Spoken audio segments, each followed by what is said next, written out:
my name's Anna MacDonald. I'm in my 4th year in the Interdisciplinary Studies program. My pronouns are she, her. I'm Megan, she, her, and I'm in my 4th year and in the ECE program. I chose the ECE program because I love working outdoors with children, and at first I didn't really know that I liked working with children. I was like a nanny for years and years, and it was something that I did to travel, but then the families were like, this seems like something that you enjoy doing, and then I kind of clued in like, oh yeah, this would make sense to be a career. So then I started the program. I chose the Interdisciplinary Studies program because it gave me a lot of creativity to choose what courses I would take and kind of build my own degree, where I could focus on the things that interested me, like environment or sustainability or even sociology, which, seeing how people work and stuff like that. No, we didn't know each other before we started working. We met for the job. Yeah, we started working together in December. Yeah, it was December. So EarthWorks is a kind of program. No, that's not the right word. Sorry. It's like an organization led by faculty and students. Mm-hmm. Yeah, it started in 10 years ago, I think it was. Mm-hmm.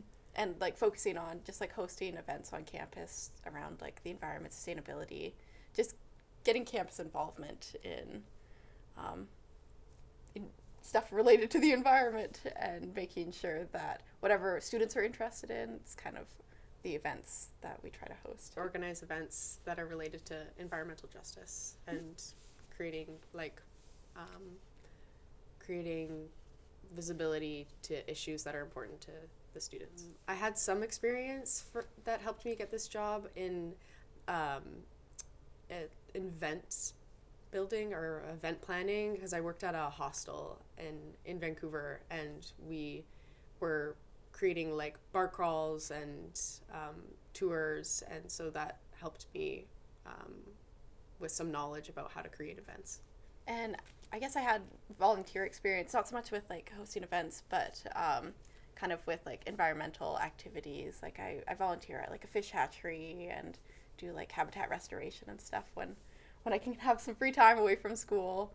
And so that was what kind of drew me to it in the first place, and I think it helped me get the job as well. So some of the kind of responsibilities that we had, or some of our jobs that we did, was a lot of kind of community engagement, reaching out to potential speakers or knowledge keepers who we wanted to highlight. So a lot of emailing and a bunch of team meetings and stuff like that, as well as just doing research on different kind of events or different topics that we could highlight within the EarthWorks program. I guess we did the VR things where had to do VR training for that, understand how to use the headsets, because I don't think either of us had any previous VR experience. I hadn't even worn a VR thing before, but we had to train how to use those and how to get other people comfortable using them. It's called Uninterrupted, and it's based on a project by Nettie Wild, who I think in 2017 it was, projected kind of what was being shown on the VR headset, but it was projected onto the Cambie Street Bridge. And because it's so place-based, only a few people, a whole bunch of people showed up to the event, but you also had to be there physically to see Uninterrupted.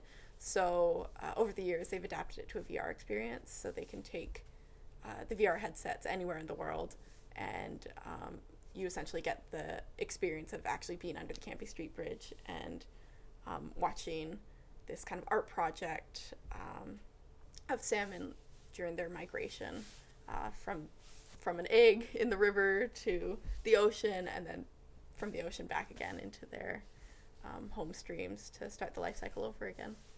I wish we had more headsets as well. When we first started the experience, I was oh my god, no one's coming to see we have way too many headsets. And then as soon as we moved to the library, I was I wish we had the full, I think it's 25 headsets they have in total for the big events. They have them all synced usually for the big events, so you're all watching at the same time. Whereas our event, we kind of start them at different times, and people could, have their own experience. surprised that so many people knew about EarthWorks, because it seems like there's not that much outreach right now, but a lot of people were aware of EarthWorks and were really excited to talk about what was happening. And there was a lot of trial and error in those events, like with SDG Week and the VR. It wasn't working at first because we were in the wrong location. Like, we were in this room and it was hard to get people to come in, but then we moved to the library and then the engagement was totally different and everybody was like really excited to be there and be talking about the salmon VR and EarthWorks. So much visibility.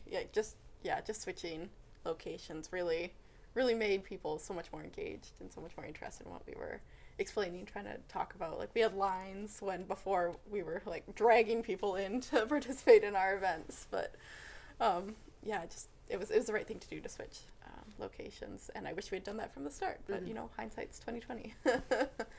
Especially with something like so visible as like VR, where you can like see people with the headsets and you're like, oh my gosh, what's going on here? Like, even if you didn't really care about EarthWorks or you weren't interested in salmon, you'd still be like curious about why there was these people swiveling around with VR headsets strapped to their faces, and that kind of was a gateway into explaining why salmon are important or why our events are important, and maybe reach out to people who you wouldn't have been able to reach out to previously. There wasn't much training for EarthWorks. Yeah. Like, we were explained what the organization was and the history, which I didn't really know that it was faculty-led. I thought it was something that students had created. Me neither, yeah. But then, we were just told that there were some events already in the works, and then we sort of just figured out where we needed to put our efforts.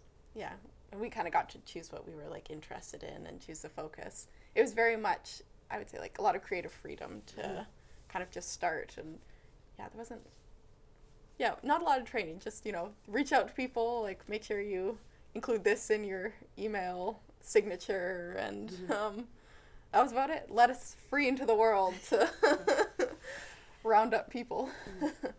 I would consider Cheryl and Nancy they're mentors for sure, but it was interesting because I've had classes with Nancy before and you've had it with Cheryl, and so there was definitely more of like a same level, so it was interesting to be able to talk to them about, I don't know, like events, and it definitely seemed like more equal, which was interesting. It was a good kind of relationship. It didn't feel like there was like any kind of power imbalance or anything like that where you were like answering to them, but it was more like, oh, if I have any questions, like they can help guide me, and I guess guiding, mentoring is what I really received from both of them. But I mean, it was like supervisor mentor type thing, not like a boss, which is good. I mean, worked out in this case. A much better relationship that way, I felt, especially for like the kind of events we were focusing on and like our jobs, like because we were like reaching out to people, and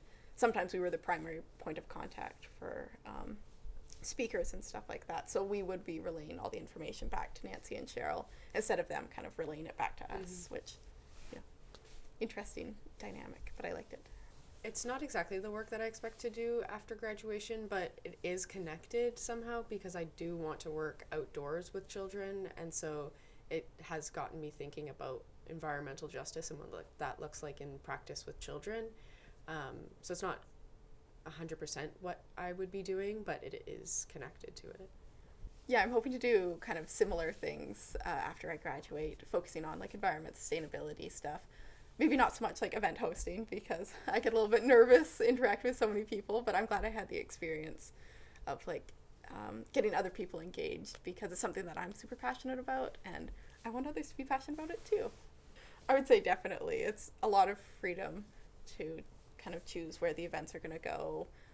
We did have like a few events like coming into the job that were already planned, but everything past that was up to us. And like I knew somebody from a brewery that I worked at, and I knew that she was involved with bird banding, and she had been doing a lot of art with nature and soil, and so I saw that she had just had an article published in in a journal about soil and comparing it to the terrain on Mars, and it was really interesting. Like, she was creating lumen prints, and so I pitched that to Nancy, and they loved it. So then reached out to Rachel, and it actually turned into, they were doing not cyanotype printing. That was one of the options that we talked to her about, but then she ended up doing lumen prints, and so we had a workshop with her doing that, which was it went really well. Yeah, such a good workshop. I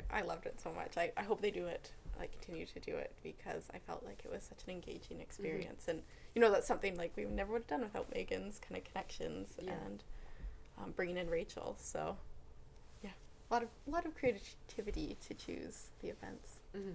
And that was like, we had like Soil Week, and that was like something that we just came up with. I was sorry, I dragged Megan along. I was like, let's do soil. And I don't know if anyone else cared about soil, but I did, so we were going to do a Soil Week. And now we're hoping to kind of expand on like the information we had from Soil Week and bring it up to the Squamish campus and kind of use it as an engagement opportunity for people around Squamish area, and bring awareness to the campus there, and hopefully get people more excited about attending that campus up there. I think it was definitely an option to continue working with EarthWorks, but we have other plans. Like, our what is it? Not application, but our contract went till April, but it's been extended a little bit because we're going to go up to the Squamish campus and in May and do a table at a market to talk about EarthWorks and soil. So I think if we did have more passion to continue on and more time, then we could have gone farther, I think. Oh yeah, we're just kind of like wrapping up the events that we planned, just so we're not like leaving them to kind of scramble to fill the roles. But as kind of we're both graduating, I think it's a little bit more difficult as we're trying to find our lives outside of university, which is intimidating as it is. But I'm glad we got to like wrap up, because I'm really passionate about the events we've done and the events that we're going to do as we continue forward. And I'm hoping to like reach out to some speakers that they can continue like conversations with after we're gone. So next term you'll already have the connections to host the events. We're hosting kind of a table at the Chikamis Center up in Squamish, highlighting EarthWorks, and I think we're using kind of the basis that we did for Soil Week and some of the activities that we couldn't necessarily host here on campus, but we can in a more kind of outdoor environment, and just adapting it to make it more accessible for like younger children, so less scientific jargon and more hands-on experience, just to get people aware that Capilano University does have a campus up in Squamish, and just kind of connecting to the community, making sure that we're involving the community in every step of the way. So yeah, if you're around, come up to campus, join us. May 5th at the Chikamis Center. Yeah. Perfect. Hopefully it'll be nice. Drive up to Squamish, go for a hike, and then come visit our table. The working environment was great. Like, most of it was over Zoom, which me personally, I would have loved to have it in person, but as like we weren't on campus that often, it made more sense to be over Zoom. And so it was the four of us, us two and Nancy and Cheryl, and we all got along really well. So it was a good working environment. Yeah. And then whenever we did meet up for like events and stuff like that, it was great to, see people in person and interact with real human beings instead of a computer screen. Working for the university, it was interesting being able to talk or be able to reach out to other students, and like I wasn't very involved with the community, and so with that I was able to talk to more students, and that was really great. One of the cons, though, I would say is that it's a minimum wage, so it would have been great to have a living wage, as we're students and we're struggling to survive. So a living wage would have been nice. Yeah.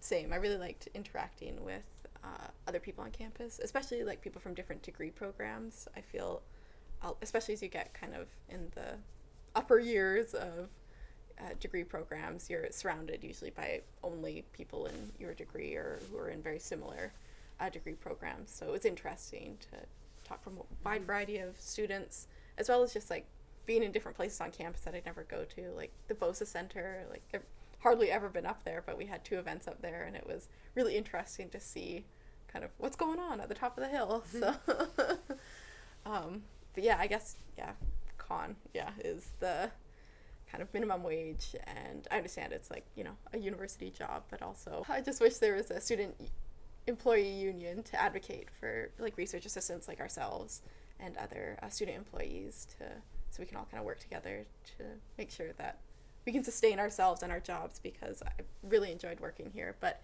if I didn't have my other job, I probably wouldn't have been able to take this one either.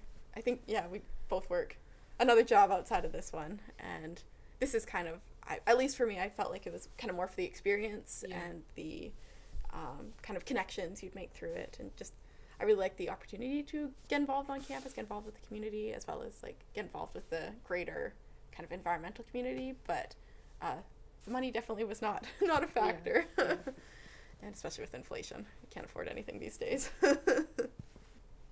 I found out about the job from an instructor of mine, because I also am working with another instructor on a research assistant job that's looking at the social justice courses that early childhood development institutes that provide ECE certification, and looking at the courses that offer social justice. And so that instructor told me that EarthWorks was hiring, and that might be something that I'm interested in. The application process was pretty easy. It was just provide your resume and a little cover letter of why you're interested in EarthWorks. I heard about it, same thing as Megan, from an instructor, Cheryl, actually. She had mentioned in the class I was taking with her that she was looking for research assistants, and I was like, oh my gosh, like right up my alley. This is exactly what I'm interested in. So I applied right away, and I don't know why, I'm always surprised when I get the job, because I never think I'm qualified enough, but I think the experiences that you have, as long as you can relate them back to like the premise of like the research assistant job, you should be good. That's what they're looking for, just looking for people who are passionate